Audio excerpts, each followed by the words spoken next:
Pittsburgh Steelers fans, what's going on? This is Jeff Hartman, co-editor of BehindTheSteelCurtain.com, with you for another episode of the Steelers Preview Podcast. This is the last one for this 2020 regular season. It's hard to believe, but here we are. A lot of people didn't think we would be here, meaning a lot of people didn't think that the NFL season would be able to actually go off without a hitch. And I can't say that there have not been hitches, but here we are preparing for Week 17. The Pittsburgh Steelers in a pretty much meaningless Week 17 game as they travel to Cleveland to play the Browns or whoever's left. With that, let's bring in Bryan Anthony Davis, our podcast producer. What's up, Bryan? How are you? Hey, happy almost New Year. This is the last day of 2020. And like you said, Jeff, it's been a crazy year. I didn't think we'd be here. And it is amazing that they didn't do it in the best way, but they got it done and they got us here. And so now there's one more regular season weekend before the playoffs. I can't believe it. Absolutely. And the other co-editor, Dave Schofield. What's up, Dave? How's it going? No more games left in 2020. Yeah, this is a depressing day for me, not just because of the New Year's, whatever. Yeah. But it's the end, the Week 17. Everyone always talks about how the wild card round and the divisional round are the best weekends of football, and I'm not disagreeing with that. But when you lose the regular season, it's over. You know, there's only so many games left, and I love the NFL. I love football, and pretty soon we're going to be in the doldrums of the offseason and talking about the draft, and that's depressing for me. That's really depressing. I tell you, last weekend, I think, was the weekend when you had, it was Christmas Day, then you had a game. You had 3 games back-to-back on Saturday, filling up the whole time slot. All the games Sunday in the regular 3-time slots, and a game on Monday. That was glorious because no days off in between. That was just a lot of football to go through, and it was great. And the Steelers wrapped up the AFC North. So. Absolutely. And for those that are watching us live, whether you're on Facebook or YouTube, some of you might say, well, why are they going on so early? Well, it's Christmas Eve. I'm saying Christmas. I swear. I've said that like 50 times. My wife's like, are you okay? It's New Year's Eve. And so, a lot of people have plans and things like that. So we decided to jump on here early and make sure that we get the show in. And unlike last week, Bryan Anthony Davis is joining us. So may we all wish you a happy New Year before we get started.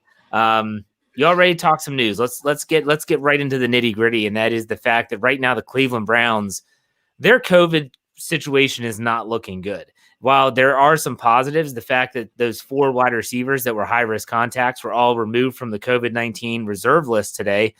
2 more players tested positive, and the NFL has to be keeping its fingers crossed that this thing does not escalate into what we've seen with the Tennessee Titans and the Baltimore Ravens, which just so happened to always involve the Pittsburgh Steelers, it seems like. So, guys, I don't want to talk about the players or anything like that or the number of positives. I wrote an article that ran early this morning on Thursday, and it was that the NFL's absolute nightmare would be if this turns into an outbreak. How do you think the NFL is going to handle this if there are continued positives? They cannot move this game. They can't move it even to Monday because that would put the Steelers in a bind, the fact that they're already playoff bound. If you are to look into your crystal ball, how do you see this going down with the National Football League and how they handle this? Bryan, we'll start with you. I would think that if push comes to shove, what they would ultimately do if they had to, they would just give everybody a bye next week, except for the Steelers and Browns, the ones affected by this. And I think that is a horrible idea. But I could see that coming back and cracking the Steelers again with another team, with another team's woes. And we don't know what happened in Cleveland, and I'm not saying that. But if it is an outbreak, that's probably what I'd expect. However, I think they are going to do everything they possibly can. They're going to stretch it because they can't stretch it anymore. If this was any other team, they'd be doing the same thing. I mean, they had luxuries when it was Thanksgiving and when it was the Ravens. They had luxuries when it was week 4 and they had teams had buys and they could move that Tennessee-Pittsburgh game. But they don't have that luxury now. So it's really going to be – there'd have to be 15 guys out before they decided to move this game. Dave, what are your thoughts? Well, the NFL keeps saying this is not an outbreak. This is not with all their tracing and everything, that these players are not catching this from each other. They're getting it from other places. For example, the one positive test from today, Thursday, was someone who was actually already put on the COVID list because they were deemed a close contact to somebody else outside the facility, where they had to report that, hey, I was in, I don't know if it's a family member or whatnot, ended up testing positive. So this person went on the list and then they ended up getting it. So that one wasn't, that was the tight end. That wasn't a very big surprise. So you can't take the numbers from yesterday and the numbers today and think they're two separate numbers because they at least somewhat overlap. But the NFL, the whole thing that it came down to with the Baltimore Ravens and the Tennessee Titans, both times when the Steelers got screwed over, just to say it bluntly, was because they were spreading it around to each other. Yeah. And they do not believe that this is the case here in Cleveland. Now, could it be the case? And they just don't want to say that's the case because they know how desperately they need to play this game this week. That's a possibility. You say this is a nightmare situation. What if it's next week? Oh, yeah. That gets into it even more. This is one of the reasons why a lot of people, I'm not one of them, but a lot of people said, should the NFL go into a bubble for the postseason? In which case you are going to avoid, obviously everyone's going to be tested, et cetera, et cetera. But with that said, I understand, the playoffs, it could be bad. And it's going to be on the players to, like you mentioned, the Browns players that have tested positive did not get it from the organization. They're going to have to really be smart. And every team is. And the Steelers have been one of those fortunate teams, it seems like. And Mike Tomlin lauded his team for taking responsibility in his Tuesday press conference.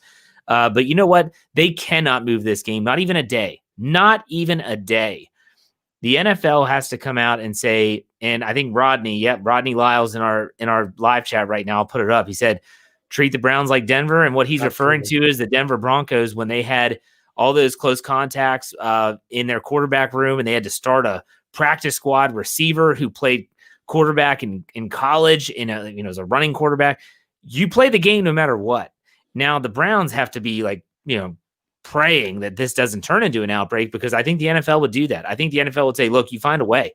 You're playing the game on Sunday at 1:00. And I know that I saw a couple beat writers for the Steelers say, should they be worried about, should the Steelers be worried about transmission? I just want to state this again.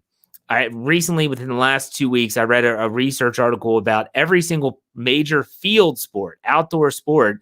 We're talking soccer, we're talking Australian rules football, we're talking rugby, obviously, the National Football League. There has been 0 cases in all those professional leagues of cross-contamination from team to team on the field. So there's been no documented cases of that happening. I don't think the Steelers should be concerned in any way possible.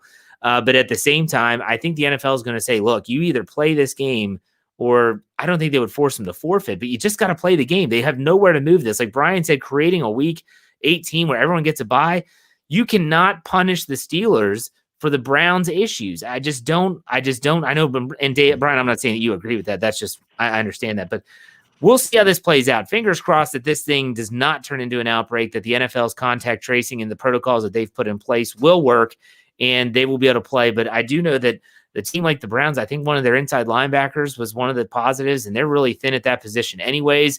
So we'll keep an eye on this. And if you're listening to this on Friday, an audio platform, there might be even more news, and we're not getting it because this was recorded on Thursday at 1 p.m. Eastern time. Real quick, election fraud 2020 gives us $14.99. I don't see a question there. He puts a comment here. Keep Ben Roethlisberger and TJ Watt as far away from Cleveland as possible. Well, that's a good segue. Thank you very much for that. And thank you for the tip. We appreciate it. Happy New Year. Let's talk about the other news of the Steelers resting players. Now, on Tuesday, Mike Tomlin came out and said flat out, Ben Roethlisberger's not playing. We're going to wrap him in bubble wrap. We're going to, what did he say? Airmail him to the playoffs. I think that was his exact quote. We're going to airmail him to the playoffs. So Ben Roethlisberger's in bubble wrap. And then today, Jerry Dulac of the Pittsburgh Post-Gazette reported that the following players also will be given the day off this Sunday, and that would be TJ Watt, Cam Hayward, and Marquise Pouncey. I was shocked that Joe Hayden's name was not there, but I want to ask you guys first, are you okay with them resting players? And if so, do you think there's a player that should, maybe like Joe Hayden, get the week off that was not on that list? Bryan, we'll start with you. I would have bet that Joe Hayden was going to be on that list, and I would have lost that bet. I thought that was going to be for certain. I am definitely okay with this. Look, I know Mike Tomlin and the rest of his team doesn't really care about seeding. A lot of people are talking about, wait a second, you've got, if Buffalo loses and Pittsburgh wins, then they could be the number 2 seed. Yeah, but it's not for a bye. So it basically changes who you play. And that's the bottom line to that whole thing. So I'm not really concerned about who they play, as I'll be concerned about that next week. Really, the fact is I'm concerned about them being healthy. And if this is the healthiest you can get your team, then go ahead and do it. Look, I wanted to see TJ Watt break Debo's record, but I don't want to see him break the record and then break a leg. Not saying that's going to happen, but you've seen stranger things happen. Yeah. So you're right. Let's just be cautious. And I know somebody's going to bring out what happened to not living in your fears, but this is just smart. You see Patrick Mahomes isn't playing. You see that Kansas City's doing that, and they've got more to actually risk by having him off for 2 weeks, because that's when real rust, comes into play. So, you know what? I just think it's smart football to go ahead and do this. Well, I mean, we talk about TJ Watt. Let's just flash back to the Washington game, and you watch Bud Dupree running up the arc untouched, and what happens? Torn ACL. Now, could that have happened in the next week if it didn't happen on that play? Possibly. You just don't know. And so you need to play your hand as wise as you can. And that's why I agree with Bryan 100%. Would I like to see TJ Watt really put a stamp on maybe his defensive player of the year, his resume, so to speak? Yeah. Would I love to see him break James Harrison's record? Absolutely. But at the same time, I don't want to see him risk injury either. So Dave, what do you think about these players that are being rested, and maybe a couple surprises of players that are or not going to be getting rested? All right. Well, first of all, the whole notion of resting the players, I understand this. If the Steelers controlled their own destiny to move up to the 2 seed, it might be a little different. But when you have to account on someone else's help in order to have that happen, then you just need to make sure that you're getting there. Also, because like Bryan said, there's no bye with it. So what's the advantage of the 2 seed, other than who knows if it's a better matchup or not, is in the divisional round, if you make it there, you would host a game. But if you're not going into the playoffs healthy, I wouldn't bank on getting to the divisional round. You've got to make sure you win your first playoff game before you win your second one. Now, when it comes to players, I honestly thought it would be David DeCastro, not Marquise Pouncey. Really? And the reason I thought that was because I thought they would not play Pouncey, but they would dress Pouncey. Because isn't he the only other center that they have? Well, Hassenauer. No, other than Hassenauer. Oh, if Hassenauer gets injured, who's snapping the ball? I honestly, that's Kennedy. Oh God! Could you imagine? Can't block anyone on a punt without holding. How's he going to actually block legit pass rush? Sorry. No, you bring up a great point, and that's something that a lot of fans. And Dave, if you're not done, I'll come right back to you. No. A lot of fans, when the Mike Tomlin and Dave in his genius had a pre-write already ready for Tomlin to say that Ben was not going to play, and we were the first news outlet to get that story published and out there on the interwebs, and it blew up. And there were a lot of people that were like, "This is stupid," blah blah, all this crap. But you know what? The funny thing is that what Tomlin actually said in his description or his explanation was, there's so many factors that come into being able to give a guy a week off. You have to have the depth at the position. So immediately, guard, inside linebacker, you're not getting the week off, period. Okay. Second is, are those players banged up themselves? And so let's look at like Terrell Edmonds. Right now, he's on the injury report with a shoulder injury. If that's an injury they feel could just creep up or become an issue, then maybe he'll get the week off because he's banged up. It's not as cut and dry as we want to give this guy, this guy, this guy, and this guy, because you're veterans. No, you can't do that. You don't have enough players on the roster to do that as well. Yeah. So it's interesting in how they're going to handle things. Last question before we move on. Do you all think that the Steelers will handle this almost like a preseason game in regards to someone like Joe Hayden, where maybe they play a half and then next thing you know, Justin Lane goes out there or Cam Sutton moves to the outside? Bryan, how do you think they're going to handle these players that might be a little bit older that are going to play in the game? I think you hit it on the head when there's just not enough players to put in there. So yeah, I could consider.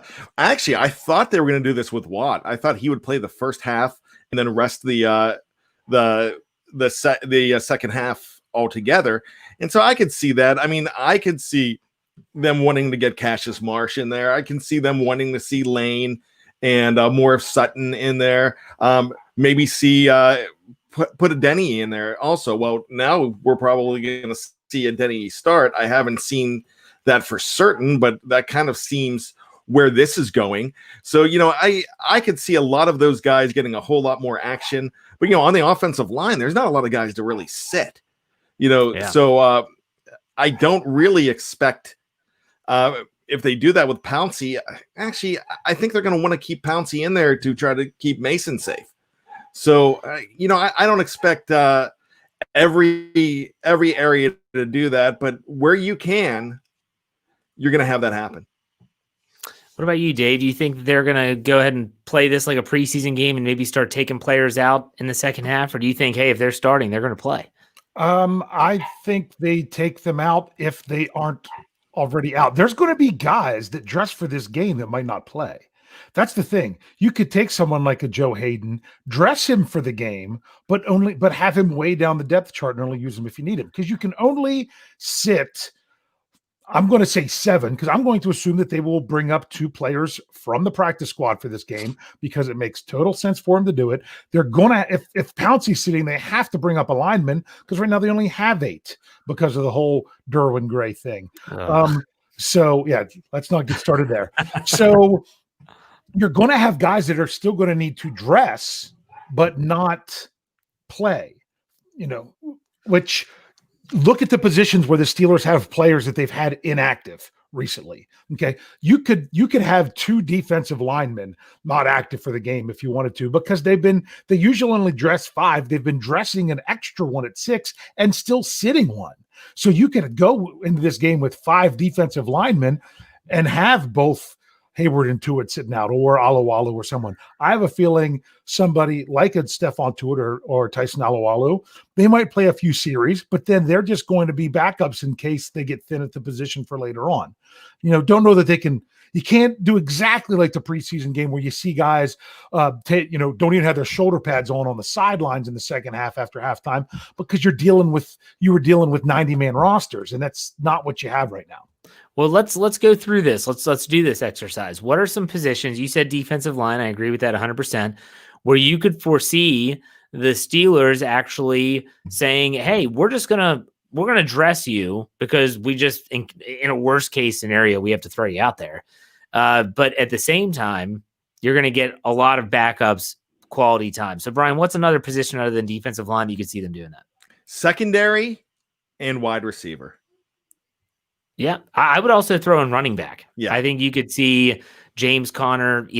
I think maybe he doesn't. Maybe he's inactive. I don't know, because he had that quadricep injury. You want him 100% healthy. You can always activate Anthony McFarland. You'd have McFarland, Snell, and Samuels. Dave, is there any other position that you can think of? Yeah, I meant to mention the running back position there. I wouldn't be shocked if they don't dress James Conner, or they go with 4 and just go a little bit thin somewhere else. I think that might be one that depends on if there are any lingering injuries. But I think Bryan's right on with they dress a lot of defensive backs because they play those guys on special teams. Special teams, yeah. Like a James Pierre who plays a lot of special team snaps. And does he have a defensive snap this year? I don't know that he does. No. If he does, it was in mop-up duty. But something like that. So I could see that maybe the corners or something being one of those positions. Well, you get someone like Antoine Brooks if you can. Is he on the practice squad? Because he's on the roster. Okay, so you get him plenty of reps. Like, get him out there. Mm-hmm. Marcus Allen, if he's still banged up with a stinger, no need to put that. Don't worry about him playing. Get Antoine Brooks out there in that role. Let's see what he can do. At this point, it matters, but it doesn't matter. Yeah, walk a fine line. Wide receivers one that the only way I see them doing that is if they bring up a practice squad. Deion Kane. And I can't remember if Kane already has 2 activations or not. I don't think because I know he has at least 1. But where these get so tricky is when they activate guys off the practice squad, it depends if they're a COVID designation or just a call-up designation. Because Like they already used Matthew Wright twice, but on the first game he came up, he was a regular call up while Anthony Coyle was a COVID call up. So the COVID call up doesn't count as one of the two. Once you get to the postseason, those two don't matter anymore. You're allowed to have, it doesn't matter how many times you've been called up. You'll be able to do it for the game. But they're just going to have to navigate around this a little bit. And I'm sure that's what they're figuring out now while they're practicing and everything. Telling you, I would not dress Chris Boswell. I would not risk him re-injuring that groin, hip, whatever you want to call it. I don't care if they just say we're not going to, we'll find someone to kick off, and then we're just not going to kick an extra point. We're going to go for 2 every time we score a touchdown. 4th down, just go for it. Who cares? Throw caution to the wind. All right, someone asked this in the live chat, and I want to get your all's take on it. This was news that broke earlier today, Thursday, and that was the fact that reports are now that this Pittsburgh Steelers could have fans in seats. That's right, butts in seats at Heinz Field come the playoff time. Big deal or not? Brian, we'll start with you. To me, no. Maybe to the players a little bit, but, I don't think it matters. I think, that's where the seating comes in a lot of places too, because, there's really no home field advantage this season whatsoever. It's really 50-50, where it was like 65-35 or 60-40 in the past. I don't think a home crowd is going to lift the Steelers up in the playoffs any more than they would if there was nobody there. I mean, there is some atmosphere, but I don't think it matters. But I think it's great to just to get us looking back to normalcy again. Dave, you wrote the article for the website. Is there anything you want to add to that? Oh my goodness, Bryan couldn't be any more wrong than he is right now. Well, first of all, the report is now they're saying that it's going to be friends and family, and they're still trying to see if they can get more. So it's not going to be back up to about maybe the 5,000 it was at one point, but at least it's not going to be completely empty. Yeah. But let's just look at the 8 home games the Steelers had. They had week 2, week 3. No fans. They won by 5 points. They won by 7 points. Then they turn around after their impromptu bye week, and they have fans. Okay, the closest game they have there is a 9-point victory over the Eagles. Then they beat the Browns in front of fans by 31. Then they beat the Bengals in front of fans by 26. They scored no less than 36 points in front of those limited home fans, and they had an average margin of victory of 22 points in those 3 games. What happened after that? 5-point win, loss, 4-point win. I'm telling you, you could say it's a coincidence, but that's what the numbers say, that when they at least had a little bit of fans there firing them up, those were the games that the Steelers, especially offensively, dominated. Wait. There were fans in the stands for the Baltimore game. No. Because it got moved. It got pushed back. Thanksgiving. It was they were supposed to have fans in seats. If it was on Thanksgiving, the protocols or the new rules went into effect on Friday. And so because it got bumped, even when it was supposed to move to Sunday, they were not allowed to have fans anymore. Yep. My understanding was there were a few there. Nope. All right. Just family and friends, just the box, just people in the boxes, essentially. Okay, and that's what I'm talking about. There were family really and friends there, but on the, no one in the lower bowl. Like you had to be like you were in a private box. So it's not.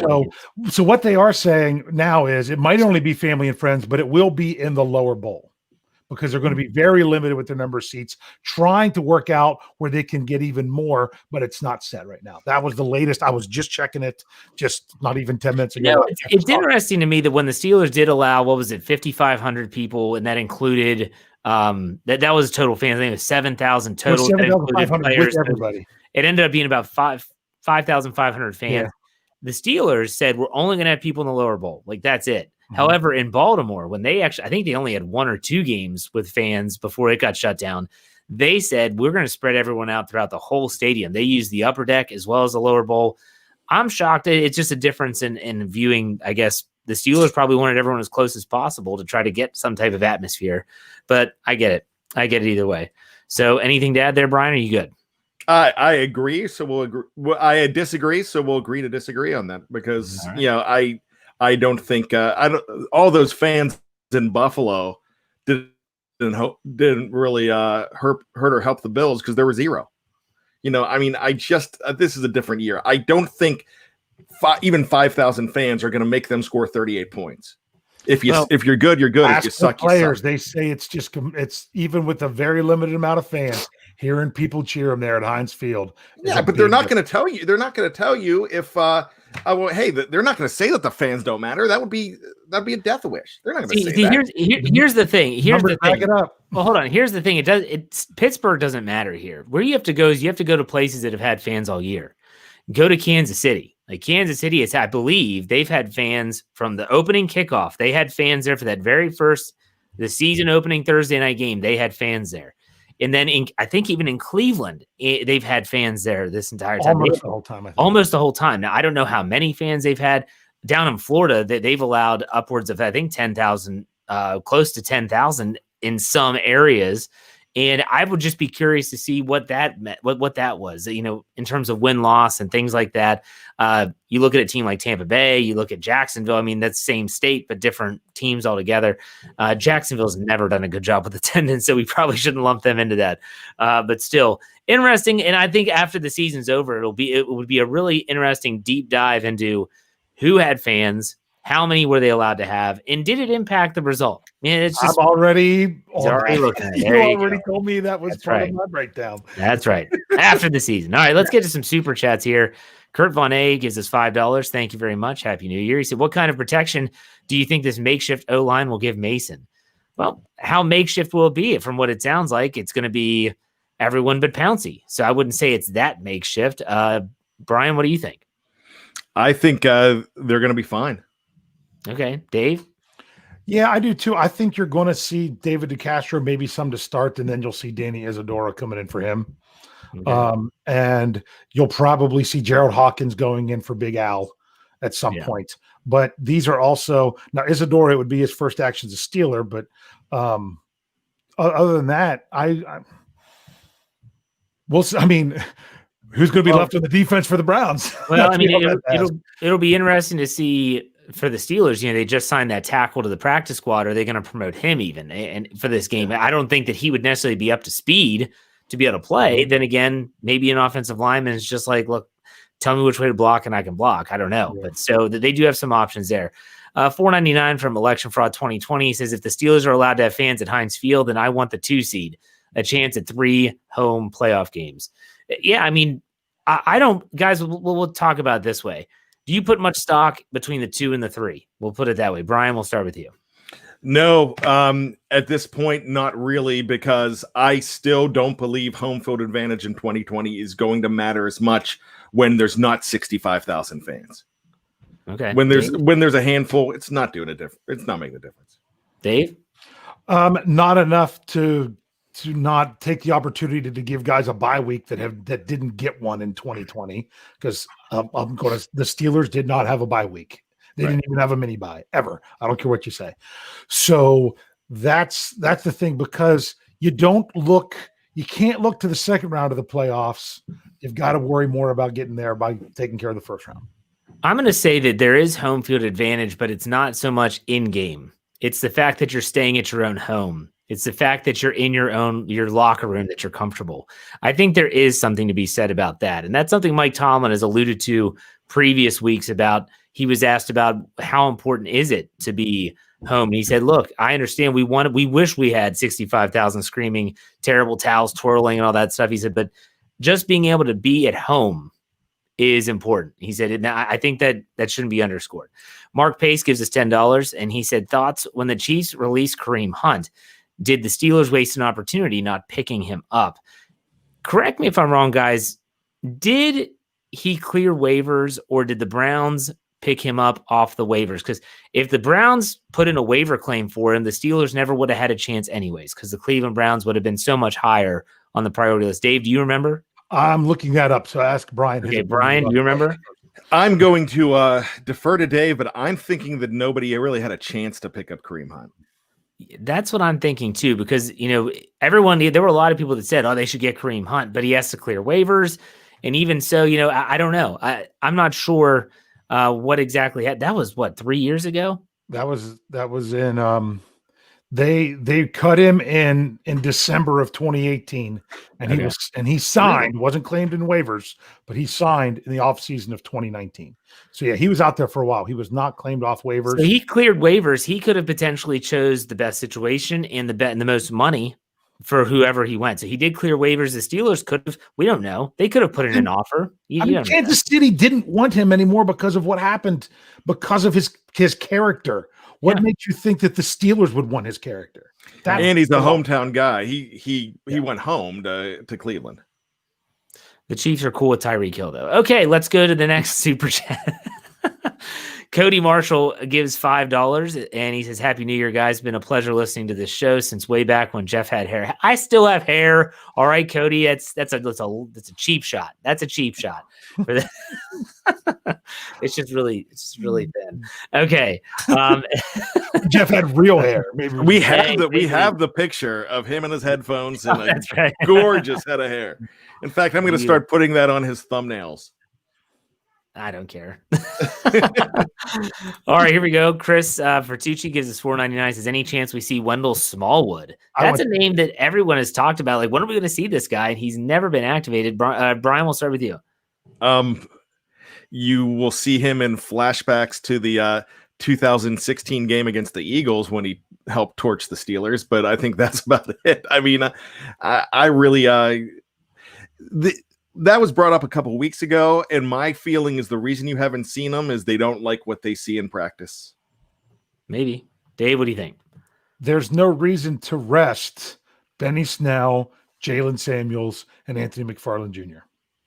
There's no reason to rest any of those three players. If you rest anyone, you rest James Conner. And even if you do, you still have plenty of running backs. If you can only promote two players from the practice squad for this game, I don't see Smallwood as being one of them because they're going to need it at other positions. I agree with you. Now, let's real quick, before we actually take our first break on the audio side, the headline and the title of this podcast is, what is the best case scenario for the Steelers? So I want to tie this in with Dave Schofield's Stat Geek podcast, which ran Thursday morning.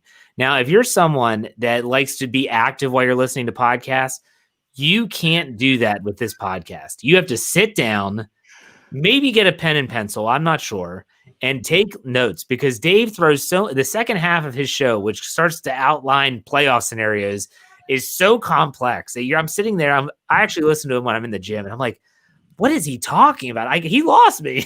So real quick. It is confusing. It is. Confusing. I admitted it.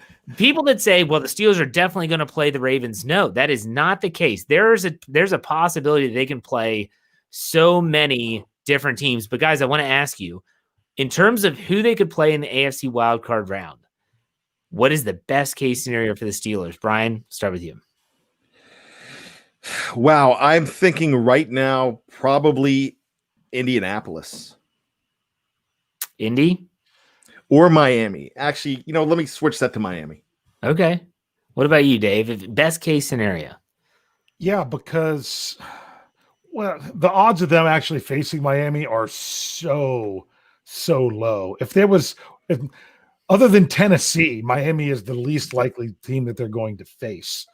So I would say Miami, because I think that the Steelers defense could really do a number on that offense, for one. And two, the last home playoff victory that the Steelers have was against the Miami Dolphins. I honestly, I do questions and answers with the editors of other sites for SB Nation. And this week, the Browns editor, Chris McCorney, he sent me an email. He's like, hey, can you answer the question? Sure. So he always says, what would be the best case scenario? He asked the same exact question. I said, honestly, I think the AFC playoff picture is loaded. Mm-hmm. There's no easy win. Like even Miami with Tua as a rookie, that he could struggle. And so that's who I picked as a best case scenario, which I understand from listening to Dave's podcast. It's very unlikely that happens, but still, that would be my pick. But you look at every other team, like they're tough. I mean, you look at the running game of the Browns and the Titans, if they get in. The Colts, we know how dangerous they can be after week 16. The Ravens and Lamar Jackson, he's a freakish athlete. I mean, you're talking about the Kansas City Chiefs. I mean, there's not going to be an easy game in this playoff. So, yeah, we can pick and choose. I like the Steelers no matter who they play, because I still believe to this day, I did a Let's Ride podcast on this, that the recipe to beat the Steelers is them beating themselves with turnovers, with poor tackling, blown assignments, drop passes. That's how you beat the Steelers. Like, I still don't think, especially with that defense, that people are just going to roll up and say, yep, we're just going to dominate you. And Dave said it before, maybe the most impressive offense the Steelers have faced this year is Buffalo. And think back to how Buffalo got some of their points. Defensively, did that pick six at the end of the first half changed everything. The Steelers defense held them to 3 points in the first half before that pick six. So take it for what it's worth. We'll talk about scenarios more next week after we find out who the Steelers are going to be playing in the AFC wildcard round. Now, we're going to take a quick break on the audio side. So if you're on YouTube or Facebook right now, don't go anywhere. We're not going anywhere. If you're on the audio side, head over to part 2, where we'll talk about X Factors, predictions, and a lot more. Be right back.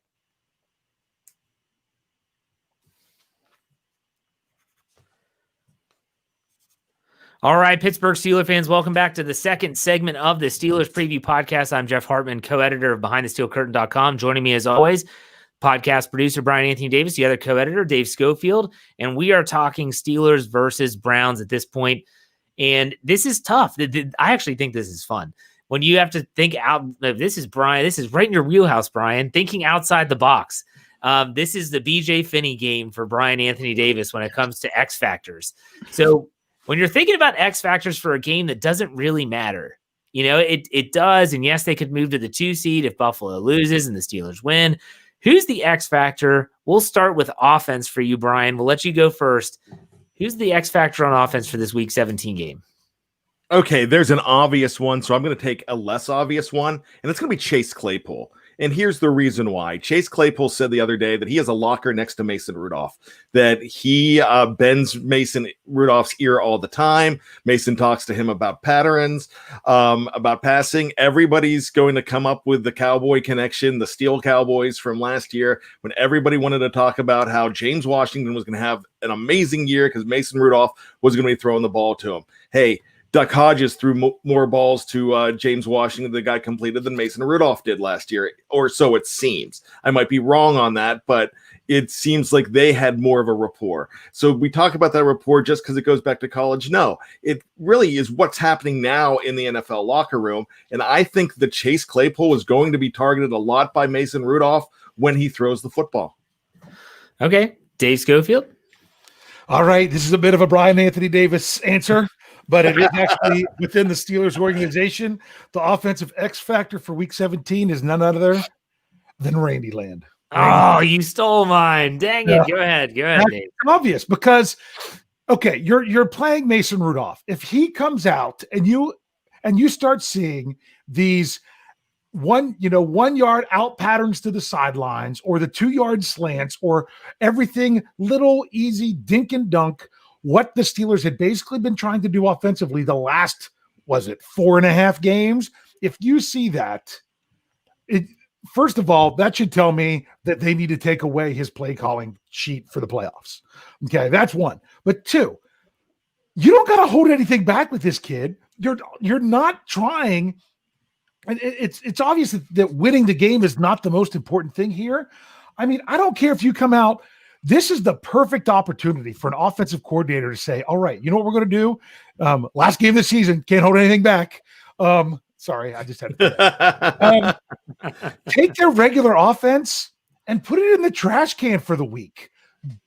Do something completely different, because guess what? Then you're not putting anything on tape for the playoffs. Play it, run a whole new offense. Do everything different to say, come out here. What do you have to lose?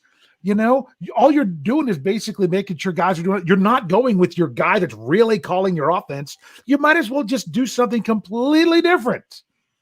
But I bet you anything the Randy doesn't do that. All right, so you took mine with Randy. I'm going to go with – that's okay. I'm going to go with Mason Rudolph, because I think Mason Rudolph he's got to be – I bet he's pretty stressed. I bet he's going to feel a lot of pressure coming out. There was no preseason. And the one thing I can't stand is when fans automatically bemoan the fact that he's going to start this game and assume that it's going to be a repeat of 2019. Could it be? Absolutely. But let's also not assume that this guy is not a professional, that this guy hasn't worked to improve, and that he, when given the chance, will actually show that he has improved. I'm not saying that he is going to prove that with one game that he is the future quarterback of the Pittsburgh Steelers. Not at all. But could he go out there and look a lot better than last season? Yes, he absolutely could. He could have better pocket presence. He could have better poise in the pocket. He could use his mobility to his advantage. I think that this is just a case where the only thing I'm really concerned about for Mason Rudolph is if he's going to actually be able to put his best foot forward. And what I mean by that is the Browns have everything to play for and the Steelers have really nothing to play for. So if Alejandro Villanueva gets taken out to put in Gerald Hawkins, is Myles Garrett going to absolutely just kill Mason Rudolph every time he drops back to pass? Are they going to give him enough time to actually show anything? I'm not so sure that's going to happen. But Mason Rudolph is coming off. He's going into his last year. Next year is his last year of his rookie deal. He has a lot to prove, not only to the Steelers, but to 31 other NFL teams. Let's just see if he can improve. If he can't, it'll be obvious. If he can, we'll see. Dave, go ahead. I almost picked Rudolph because I wanted to say these certain things, but Randy was such the obvious answer. And if I'd have known you wanted Randy, I'd have left him for you. But I'm sorry. But with Mason Rudolph, remember this. Put this in perspective. Mason Rudolph went into Cleveland on a short week on a Thursday remember the short week, and had a terrible game. He gets hit over the head with his own helmet, comes out the next week, not the same guy. Just things weren't right. Terrible against the Bengals. He gets pulled. The only other time we saw Mason Rudolph after that was when he came in for an ineffective Duck Hodges against the Jets, led the Steelers to a touchdown right away. And as Bryan has said many times, he feels that if Mason Rudolph does not get hurt in that game, which mainly was the result of Marquise Pouncey getting hurt because it was Pouncey got hurt. Finney came in. The next play stepped on Rudolph's foot. He falls down, and that allows them to come in and break his collarbone. That if Rudolph doesn't get hurt, the way he was playing in that game, they probably win that game and make the playoffs. So, or at least possibly do. So then you have all of that. Then you have this season, which is the season Rudolph was supposed to get last year, which was because his rookie year, he was the third quarterback. He was getting no reps. Last year was supposed to be the year that he got all the Wednesday practices with the ones as Ben's backup to get prepared to develop. He got thrown into the fire. You know, he had that for one week of being the backup, and then he was in the second half in week 2. So now he's got that season. This is his chance to show us what he has. Please, Randy Land, do something that he can actually at least show what he can do, because if not, you ultimately completely wasted week 17. You know what I really hope happens here? I hope that we also see Joshua Dobbs with certain packages. I hope that we see Joshua Dobbs go in there, some RPO stuff, really mix it up. Like, be creative. You know, not like, oh, Mason stinks, we're going to put in Dobbs now. Not that. I'm talking about, I would like to see Dobbs be used in a way that's uniquely for him. And I just think that would be a good change of pace. Bryan, anything to add? I think Randy does not know what to do this week because he is used to Ben bailing him out every single time, even though he won't admit it. In fact, I think really Randy probably thinks Ben is the quarterback this week. I don't think he knows yet. Then give Ben the headset to call the plays for absolutely, Dave. Absolutely, yeah. Because it showed last year. His inequity showed last year when he was. Gosh, remember the no soda for you comment that I came up with when I went completely off the Fichtner bandwagon? Was when he started throwing Mason Rudolph under the bus, and Mason Rudolph was not that terrible yet, but he was throwing him under. And so it was just one of those things that he really piled on his young quarterback instead of mentoring him. So I am not a Randy guy. I fully expect him to be gone next year. I'm hoping that he is. I wish him well. I hope he put a lot of money away for an early retirement, and I hope he goes off to the Caribbean and has a great life, just not in black and gold with a headset on because he blows. And that's the bottom line to the whole thing. So really, Dave said it earlier, throw something at this guy, this team that you've never seen before. Let him audition, because you know what? This game last year in Cleveland on November 14th last year damaged this kid more than anything because of the aftermath of what happened. Because of allegations that didn't come out right after the game, but 5 days later I got to come up with something. So yeah, I'm dipping my toe into that pool and saying it. So this guy, his career was really damaged by that, and I don't think he really deserved it deep down. So with that being said, let this guy go out, show what he can do, show the Steelers, show the other 31 teams in the league, and also someone else has noticed it already. The guy that didn't want him there at all has noticed it already, that this kid has something. Ben Roethlisberger came out and said something this week that he has really impressed him on the sidelines this season. So, hey, you've got a backer in Ben now. Let him show it. Very good. Let's get at the super chat. Cree, he gives us $50. Thank you very much. Thanks, Cree. And he said, belated Merry Christmas and Happy New Year. Same to you, Cree. We appreciate you. How do you feel we will do in the playoffs since we don't have a running game and a suspect offensive line? I don't know, guys, real quick. Bryan, what are your thoughts on that? If they let Ben play the way he played in the second half, if they come out with a second half offense against the Colts, I think they'll be okay. Dave?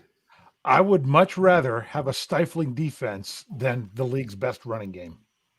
Honestly, I would rather be in the Steelers situation where they have a great defense, because Tennessee's defense has been terrible, rather than have Derrick Henry. Now, some people might not feel that way, but I do. Was it the Giants that won the Super Bowl when they finished the regular season last in rushing? I'd have to look that up, but I think so. And Jeff, don't forget, we have breaking news we got to announce too. You talking about TJ Watt? Yes.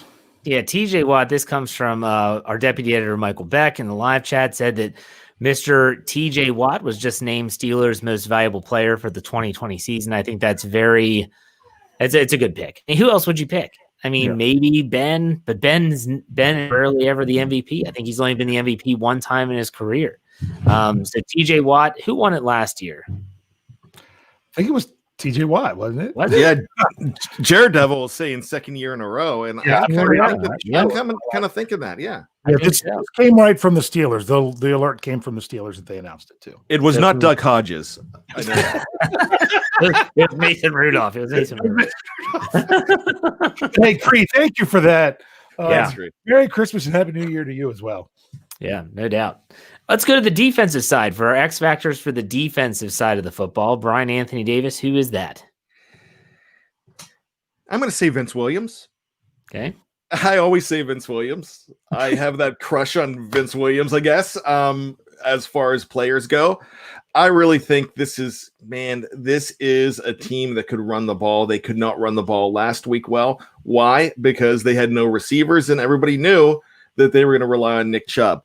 We didn't see Nick Chubb in week 6, which was kind of scary because that guy is, in my mind, one of the best running backs in the National Football League. I'm not going to get into that battle saying that he's better than the kid in Tennessee or the Dalvin Cook. So Derrick Henry, by the way, I should just say his name. But I'm not going to say he's better. I just think he is fantastic. Boy, I'm the guy that would have loved to have seen the Steelers get a hold of him in the first round in 2018, because I just think he is absolutely spectacular. But they went in a different direction. All I'm saying is Nick Chubb is so dangerous. If the Steelers have a chance to shut them down, it's Vince Williams in the middle. Dave, who's your defensive X factor? I am going with Alex Highsmith. Okay. Like a guy that he's a starter, but he's still going to keep playing. They're still going to play him in this game. They maybe might limit him some snaps, but it's not that he's not going to play in this game. And the last time that the Steelers played the Browns, Alvin Bud Dupree, he had 2 sacks in that game. So now you've got Highsmith filling in that same position that he's got to show. I mean, he did a great job last week on the pass rush. He was getting there and making Rivers have to throw the ball before he wanted to, which is what you want to do with a veteran like that.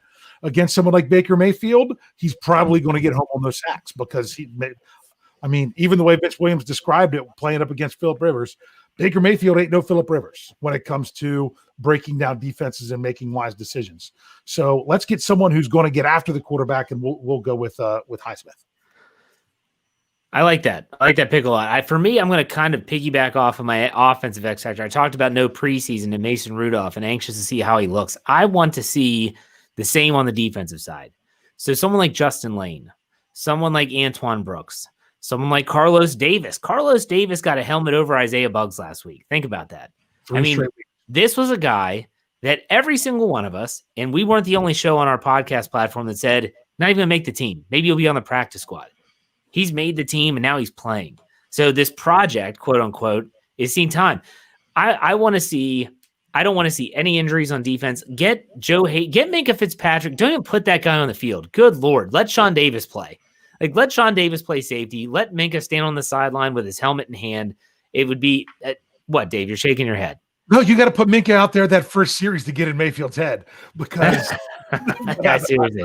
Yeah, I agree. I agree with that. First series, be like, oh crap, I got to deal with this guy again. But I look forward. This is a game that's like a preseason game to me, and believe it or not, it's because I like the Steelers so much and I love football. I don't mind preseason games. It's a chance to see some of these players that you're not going to see once the regular season starts. We had none of those this year, so I'm actually looking forward to seeing some of these backup players getting out there, seeing what they can do. If it's bad, it's bad. But it's experience that they're going to get, valuable experience at that. So I know that's kind of a wishy-washy answer, but that's what I'm going with. So, all right, let's go to over/under. You all ready for this? Yeah. All right, here we go. Mason Rudolph touchdowns. Okay, for the Steelers, not for the other team. We'll set the line at 1.5. Over/under. Brian, we'll start with you. Let's say 2. Wow. Okay, Dave. Yeah, I'm going to go 2 as well. Nice. I'm going to go under with 1. Mason Rudolph interceptions, same line, 1.5. Brian, start with you. Let's say 2. Dave. That sounds like a good number, Brian. We already disagreed early in the show. Now we want to agree a lot. That's nice. You guys are nice. Kiss and make up. I'm going to say under. I think that he, if anything, is going to be very safe with his decision making, maybe to a T, maybe to a fault, I should say. So I'm going to say under. I want him to throw interceptions because I want him to be making those tough throws. He's not going to do that. Okay, Steelers sacks getting after Baker Mayfield, not with TJ Watt. It's going to be on other players to get the job done. I have the line at 2.5. That might be a little aggressive. I thought that was a good number. Brian, what do you think? I'm going to say 2. Okay. Dave? I'm going under. I want them to keep the streak going with 1. Come on, Highsmith. You got to get home on one of them. The Browns line is good, and they were not healthy the last time they played the Steelers. And I'm if I'm not mistaken, they're fairly healthy now, or healthier. I'm going to go under, but I think they at least get 1. Mm-hmm. Someone will get home. Maybe it'll be Vince Williams up the middle. Maybe it'll be Mike Hilton off the edge if he ends up playing. Someone I think will get home and sack Baker Mayfield because Baker Mayfield sucks. All right. How about Steelers sacks surrendered? Okay. So giving up sacks, the Steelers are the best in the league. I actually have this line at 3. Just looking at what they might do along the offensive line. No Marquise Pouncey. So guys, over under sacks surrendered 3. Brian, we'll go with you. I'm going to say push. I think they give up 3. All right. Dave? I'm going over. I'm going 4. Ooh. I'm actually going to go under with 2. I think we're under with 2. I don't think it's going to be as bad as everyone thinks. All right, turnovers. Steelers giving the football up. We already know. We already talked about Rudolph. Maybe there's some fumbles in there. So I have the line set at 1.5, which is the same as Rudolph. You guys are going to go over, but I want to know if you think it's just going to be interceptions or if there are going to be some fumbles in there too. Brian, what do you think? Let's throw a fumble in there and let's say 3. That's exactly what I was going to say. This is what I'm hoping for. This is just what I'm kind of expecting. Okay. I'm going to go under. I think they might have a turnover, but it might be a fumble or something like that. All right, the takeaways, defensive takeaways. Again, a lot of the playmakers were hoping and expecting to be on the sidelines. I have takeaways at 2. Baker Mayfield has been turning the ball over a lot recently. He had some fumble issues last week in New York. Brian, over under 2. I'm going to go 2.5.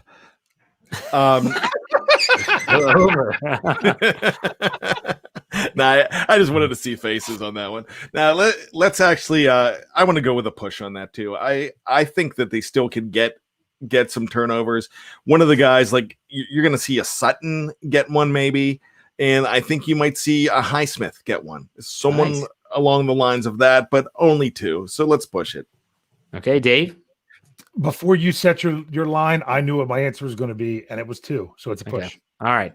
I'm going to have a push as well. I should have gone to 2.5, but I thought that might have been a little much. Next one, Chase Claypool touchdowns. This is Brian's X factor for offense. 1.5. Chase Claypool touchdowns. Brian, what do you think? Over under?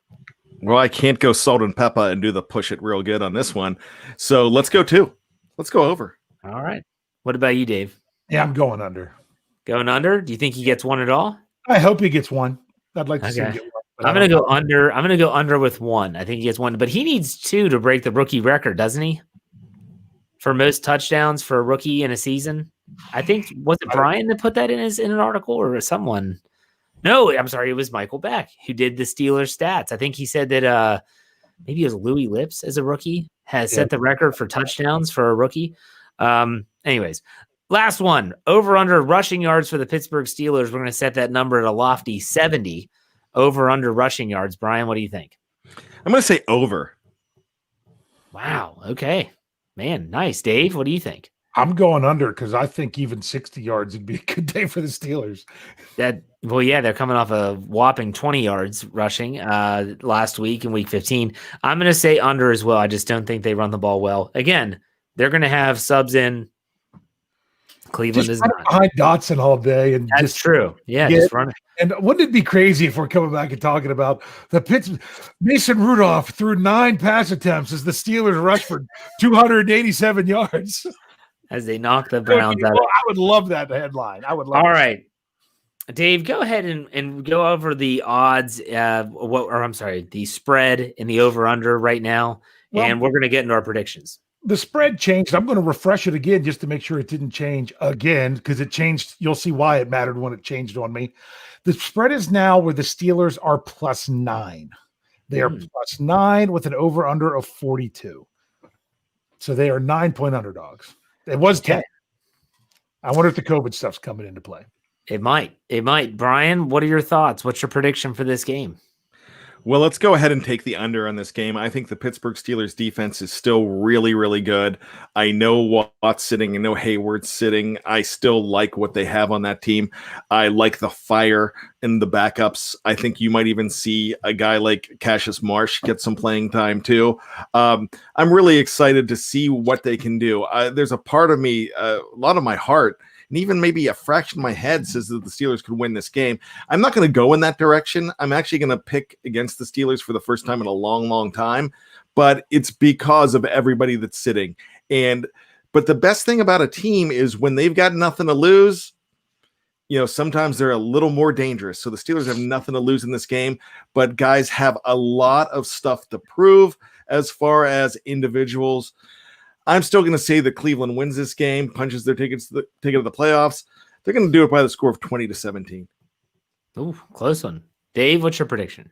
Well, I came up with a score, but couldn't figure out which team I was going to have win it. I've been wrong on these predictions for so long. Therefore, I'm going to pick the Browns because I want to keep that streak going.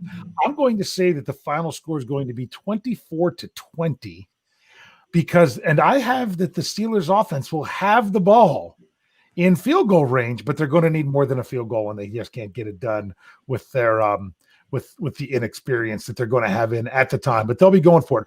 But I love these games. I mean, the last 2 times the Steelers have played Cleveland in Week 17 when Ben Roethlisberger rested, they won both those games.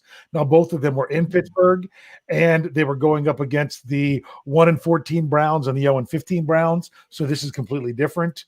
But you also got to remember going back to 2004 in that Buffalo game when the Steelers still managed to find a way to win against a good Buffalo team when Ben Roethlisberger sat out. But history can't tell you anything here. They just got to come out and play. And I would love to see these young guys pull off the victory. But if I had to bet on it, I wouldn't bet on it. I would bet on them to cover, but not necessarily win. All right, so I was pretty close last week. I picked the Steelers to beat the Colts, and they thankfully proved me right.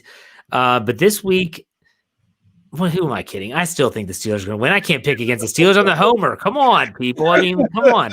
I think, boy, wouldn't it be poetic justice if Mason Rudolph goes to Cleveland and ends their season. Beats the Browns. Can they get in if they lose? Don't they need a whole bunch of stuff to go right, Dave? The Browns are out if they lose and the Colts win. So if the Colts lose, they still have a prayer, even if the Browns lose. That game happens later. Oh, okay. All right. It's a 25 game. So okay, so Mason Rudolph could put a huge they will be dent. out of the playoffs until someone else puts them back in. Could be a huge dent, we'll put it that way, in their playoff chances. Wouldn't it be incredible? Poetic justice if Mason Rudolph does just that. And the Steelers, I think that they're going to need a defensive score, or at least the defense to set them up. I like the Steelers 26-24 beating the Browns, and it would be, oh my gosh, it would be awful. Cleveland fans would probably just, I don't even know what they would do. It would be bad. It would not be glorious. It would be so much fun. So much fun. All right, so that's my pick. So I'm taking the Steelers getting points, obviously, and I'll take the over. I think there's going to be more points than people think. So there we go. All right, Dave, you have trivia? I do. It got messed up a little bit, but luckily it's still kind of worked out. So I had it that the Steelers they were underdogs at one point for as much as 10 points. So the question I was going to ask you guys is, when was the last time the Steelers were 10-point underdogs? In 2019, probably. Was it in 2019? It was not. No, really? Yeah. Wow. It's too good of a defense to be underdogs by that much. Yeah, that offense was putrid, though. 10-point underdogs. It depends on where you look, because different places have it. This is according to Pro Football Reference, who does their overall consensus stuff. Brian, you have a guess? Yeah, I'm going to go ahead and say the Patriots, and let's say the opener in 2017, maybe. No, I don't think they were 10. Actually, 2016, the opener. Is he right, Dave? That was a great guess, but that is not correct. I don't know. I'm only filtered now with games where they were 9-point underdogs or more. So I don't have that game up there if it's not on my list. So are you ready for it? Yes. How about December 9th of 2007 at the New England Patriots? They were 10.5-point underdogs and lost 34-13. This will only be this includes playoffs. This will only be the second time in the Mike Tomlin era, if he goes back to 10, that they would be 10 points. You know what? Even at nine, because that's what my filter is now. It would only be the second time in that time in Mike Tomlin's coaching that the Steelers were 9-point underdogs or more. Now, what's crazy, if you take that game out of the mix against New England and you want to look at the next two before that, it was 2004 at Buffalo, that week 17 game that I talked about, and they won. The one before that was 2000 in the 1st of October at Jacksonville. They were 11-point underdogs, and they won. So the Steelers have actually won 2 of their last 3 where they were underdogs of 9 points or greater. Wow, that's a good stat. Go ahead, Brian. I have a trivia question. Okay. And it's not one of my typically nonsensical ones. So let's go ahead and look in the history of the Pittsburgh Steelers.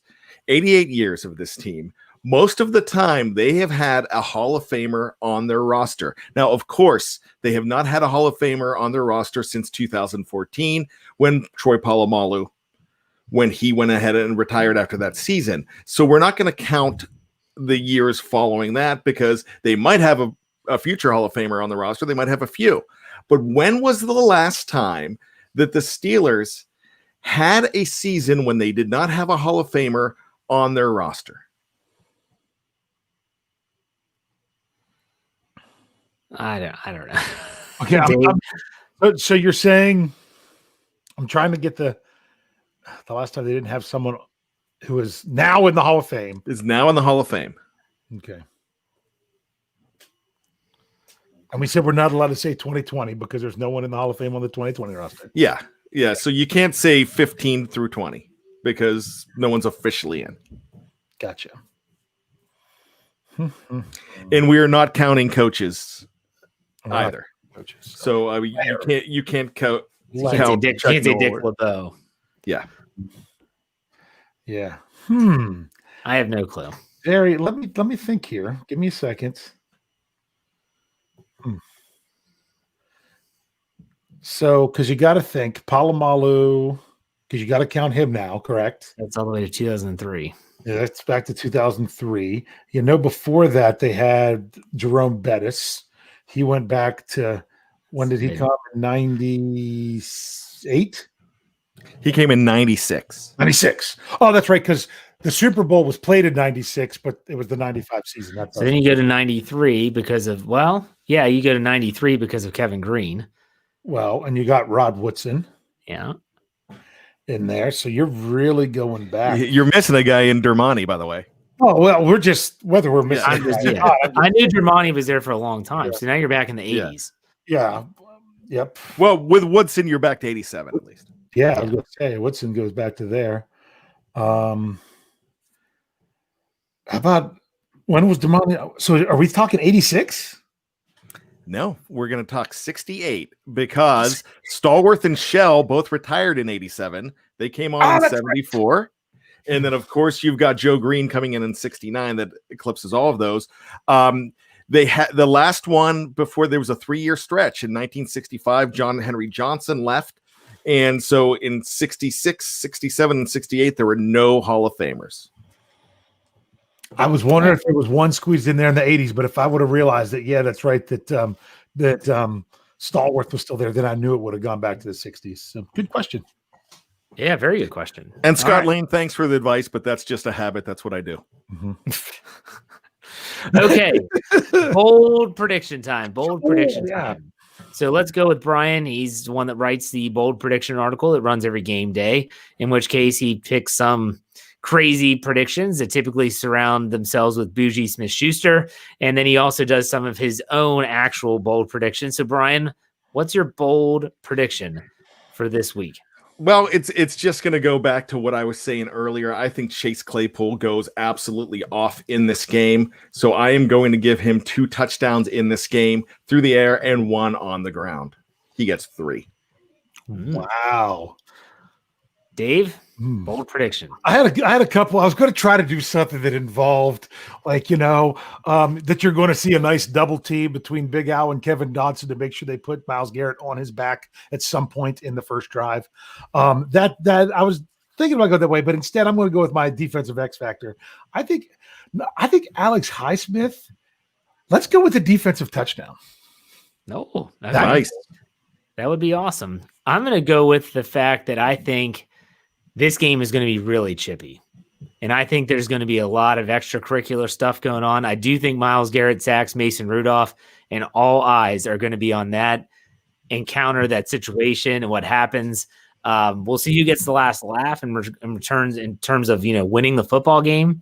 But I think that there's going to be at least one scuffle. We'll put it that way in this contest. That's my bold prediction. Maybe that's not that bold. Maybe that's not that bold.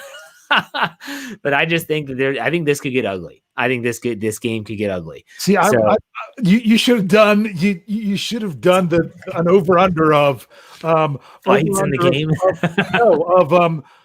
Of unsportsmanlike conduct penalties on Myles Garrett. Which includes like roughing the passer. Yeah. So you gotta wonder how this is going to play out. They've definitely, it's weird how things have worked themselves out. We'll see.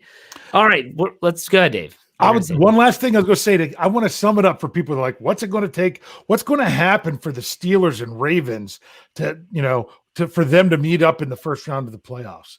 Believe it or not, the only scenario in where the Ravens beat the Bengals and they face the Steelers in the first round is if both the Steelers and the Bills lose. If both the Steelers and the Bills lose their games and then Baltimore wins, that's the only way that the Steelers face the Ravens with a Baltimore win. All other scenarios would involve a Baltimore loss is the only other way that they're going to match up against each other. Seriously, listen to his podcast. Go check out the article that's on the website. You have it both in written and audio. Like, he literally has it all laid out for you. No, even better. During the 1:00 games on Sunday, good play. I am going to have an article that I'm going to update every, I don't know. It kind of depends on how the scores are changing. I am going to give up to the minute every time I update it what the matchups are going on during the 1 o'clock. Wow. We should just do that in podcast form, Dave. We'll throw you on live with a dry erase board. I wouldn't be able to see the game. I wouldn't be able to see the Steelers game. But so that's one thing. That article will end when the Steelers matchup is set in stone. So if it goes into the 425 games, even if we're doing the post-game show, I'm still going to have to be updating that article as we go. There you go. Very nice. All right, guys, let's finish this up this way. We normally do final thoughts. We're going to call this resolution time. Here we are, New Year's Eve. We're talking resolutions. If you want to go personal, you can, or you could just say what your Steelers resolution is for the 2021 calendar year. Bryan, we'll start with you. What's your resolution for 2021? Well, my resolution is to have eye surgery, so half of the viewers don't think that I'm stoned all the time because of my thin, slanty eyes or slinty eyes or slits or whatever you want to call them. So that's my resolution. And my other resolution is not to fight with Dave as much. He knows I love him. They're like brothers. All right, Dave, what's your resolution? My resolution when it comes to BTSC is to be able to catch all of my mistakes when I have to voice to text an article. That's tough. That's a lot of them. That's a lot. It all depends on the scenario. If I'm in front of my computer or not. Sometimes I mix it up. I don't always do the same thing every time. But hey, when there's breaking news, sometimes you got to get it done faster. I talk faster than I type. But then I got to go back and edit that. But just in life, I want to be able to appreciate the time that I have with my children more, because I'm with them pretty much all day, every day. And yet I don't feel like I'm taking advantage of it and really I still wish that I have more time with them. So I just need to take better advantage of the time that I'm given right now with our current situations, where I can enjoy my family, my whole family, especially my children. Absolutely. Good one. Nice. My resolution is that the Steelers in the 2021 NFL draft, with the 32nd pick, the Steelers select I don't give a crap. Like, I seriously don't care. With the 32nd pick, the Steelers take who gives a crap from whatever university. Like, that's seriously who I want. Just pick last, meaning you won the Super Bowl. That's what I freaking want. This team can get hot. This team can beat anyone. You got to believe it. And I think they do believe it now that after that second half against the Colts. I'm jacked up for the playoffs, folks. My personal resolutions, look, you just got to enjoy life. You make it what it is, period. You make your life what it is. You want to be miserable for the rest of your life, you're going to be miserable for the rest of your life.